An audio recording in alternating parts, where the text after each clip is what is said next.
प्राथमिक शिक्षकों की सालों से कुछ ऐसी मांगें थी जो सरकारों ने, विभाग ने हल नहीं की। आज वो एक बड़ी समस्याएं बन चुकी है।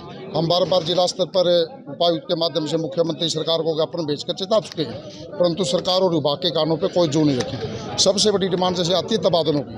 8 साल पहले हरियाणा सरकार ने एक ड्रामा किया ऑनलाइन ट्रांसफर का, और सबसे पहले बलि चढ़ाई गई जेबीटी टीचर की। बलि इसलिए कह रहे हैं, 8 साल के बाद आज तक हमारे तबादले दोबारा नहीं हो पाए, जिसके कारण सैकड़ों स्कूलों में हज़ारों टीचर रिटायर्ड हो चुके हैं, प्रमोशन हो चुके हैं, स्कूलों में बच्चे बढ़ चुके हैं। खुद शिक्षा विभाग का दावा है कि 837 स्कूल ऐसे हैं हरियाणा के अंदर जहाँ पर 0 टीचर है या सिंगल टीचर है।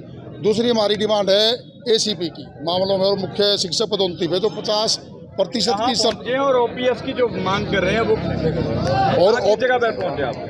ओपीएस के लिए हर जिला स्तर पर जो धरने प्रदर्शन होते हैं एनपीएस वाली इकाई के द्वारा, वहाँ पर हर प्राथमिक शिक्षक तन मन धन से जुटा हुआ है, और वो भी हमारी मुख्य डिमांडों में से एक है।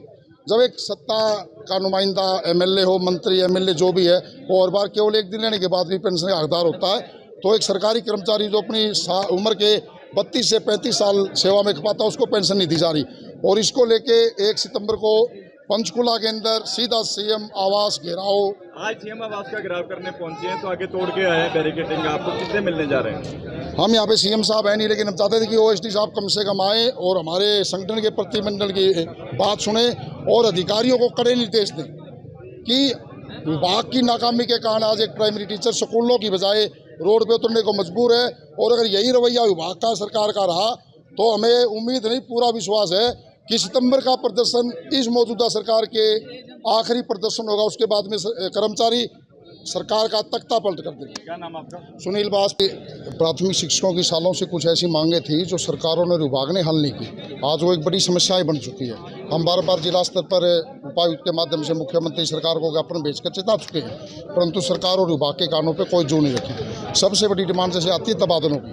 8 साल पहले हरियाणा सरकार ने एक ड्रामा किया ऑनलाइन ट्रांसफर का, और सबसे पहले बलि चढ़ाई गई जेबीटी टीचर की। बलि इसलिए कह रहे हैं, 8 साल के बाद आज तक हमारे तबादले दोबारा नहीं हो पाए, जिसके कारण सैकड़ों स्कूलों में हज़ारों टीचर रिटायर्ड हो चुके हैं, प्रमोशन हो चुके हैं, स्कूलों में बच्चे बढ़ चुके हैं। खुद शिक्षा विभाग का दावा है कि 837 स्कूल ऐसे हैं हरियाणा के अंदर जहाँ पर 0 टीचर है या सिंगल टीचर है। दूसरी हमारी डिमांड है एसीपी की मामलों में और मुख्य शिक्षक पदोन्नति पे, तो 50% की और ओपीएस की जो मांग कर रहे हैं वो और जगह पर पहुंचे आप।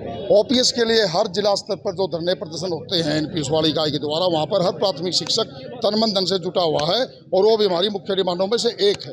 जब एक सत्ता का नुमाइंदा एमएलए हो, मंत्री एमएलए जो भी है, वो हर बार केवल 1 दिन लेने के बाद भी पेंशन का हकदार होता है, तो एक सरकारी कर्मचारी जो अपनी उम्र के 32 से 35 साल सेवा में खपाता है, उसको पेंशन नहीं दी जा रही। और इसको लेके 1 सितंबर को पंचकुला के अंदर सीधा सीएम आवास घेराव। आज सीएम आवास का घेराव करने पहुंचे हैं, तो आगे तोड़ के आए हैं बैरिकेडिंग। आपको किससे मिलने जा रहे हैं? हम यहाँ पे सीएम साहब है नहीं, लेकिन हम चाहते थे कि ओएसडी साहब कम से कम आए और हमारे संगठन के प्रतिनिधिमंडल की बात सुने और अधिकारियों को कड़े निर्देश दें कि विभाग की नाकामी के कारण आज एक प्राइमरी टीचर स्कूलों की बजाय रोड पे उतरने को मजबूर है।